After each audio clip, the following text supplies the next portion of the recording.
韓國頂級女神孫藝珍即使已經做咗媽媽，狀態依然保持得好好。佢日前喺社交媒體上分享咗幾張為代言品牌拍攝嘅靚相，瞬間引爆網絡。相入面，孫藝珍戴紅色露膊高叉長裙，利落短髮，妝容精緻。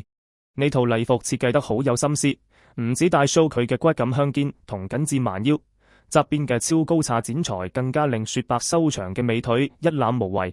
身材完全睇唔出佢已經44歲，仲有個仔。佢優雅咁坐喺氣球嘅場景中，露出招牌嘅溫軟笑容，真係自信迷人。呢輯相令到粉絲同網民完全瘋狂，大家湧入評論區驚嘆佢嘅狀態。唔少人大呼根本係仙女，狀態好到太唔科學啦。更加讚佢係防腐劑女神，美貌多年如一日。